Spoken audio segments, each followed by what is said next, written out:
et bienvenue à un nouveau lundi de la lecture. Aujourd'hui, je vais vous lire « Oups, il y a un loup » de Titus et Fabien Octo-Lambert. Oups, il y a un loup. Dans le ciel dégagé, l'étoile et son berger, avec un grand bâton, dessinent des moutons comme un doudou tout doux caressant le grand tout. C'est une chouette fillette qui a pour nom Juliette.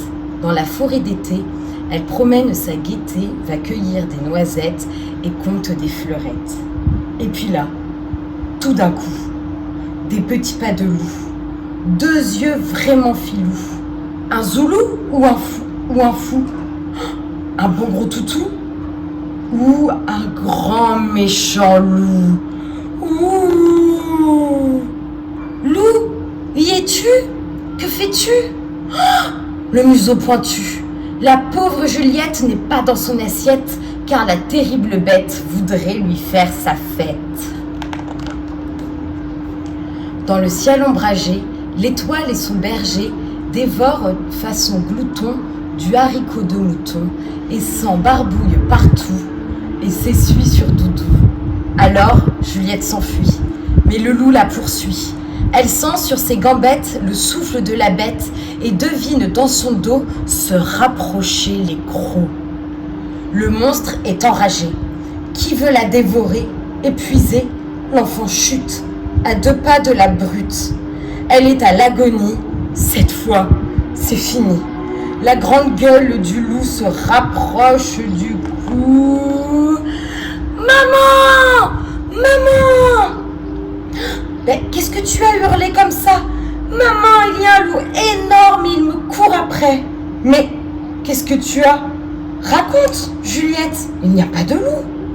Si, je l'ai vu, il a de grandes dents et il veut me manger. Je te dis qu'il n'y a pas de loup dans cette chambre.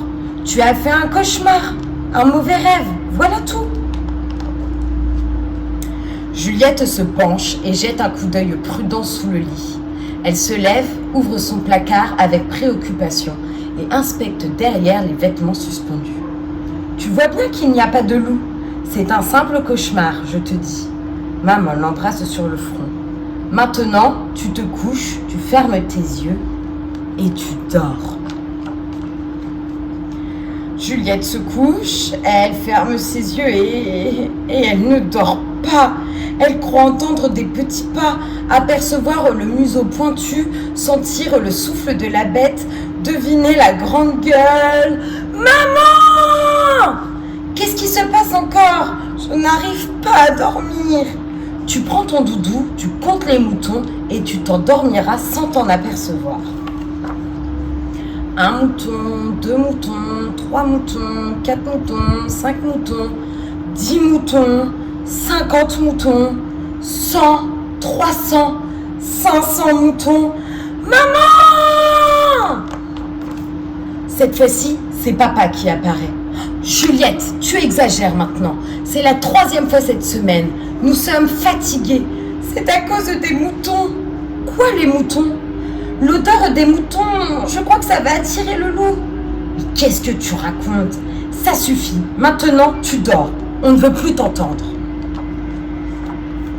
Juliette glisse dans le fond de son lit, dans le creux tout chaud. Elle écoute le silence. Ça fait un drôle de bruit, le silence. Alors, elle bouche ses oreilles. Mais là, elle entend battre sa peur. Elle serre son doudou tout doux et doucement, tout doucement, le ciel se dégage. Dring! Juliette! Juliette, réveille-toi! Il est l'heure. Juliette ouvre un œil, puis 2. Elle se lève, grignote une tartine beurrée et pose son nez sur son bol de lait.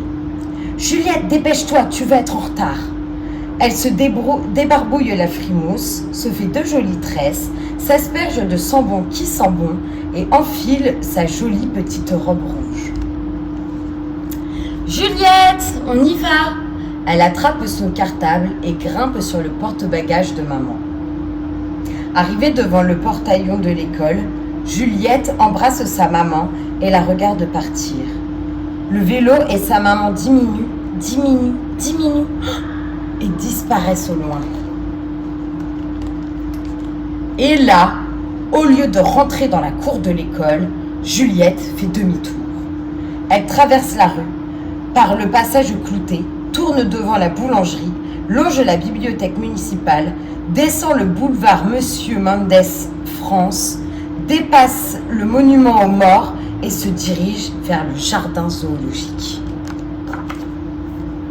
Là, elle prend l'allée centrale, ne fait pas attention à la grande girafe, ignore les grimaces des singes, boude les faciès des otaries et s'arrête devant la cage du loup.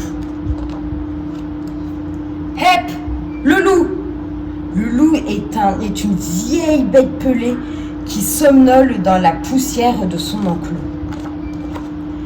Écoute, espèce de sale bête, ça fait 3 fois cette semaine, alors je te préviens. Va embêter qui tu veux, mais laisse-moi dormir tranquille. C'est pas joli de profiter du sommeil des gens pour venir les dévorer.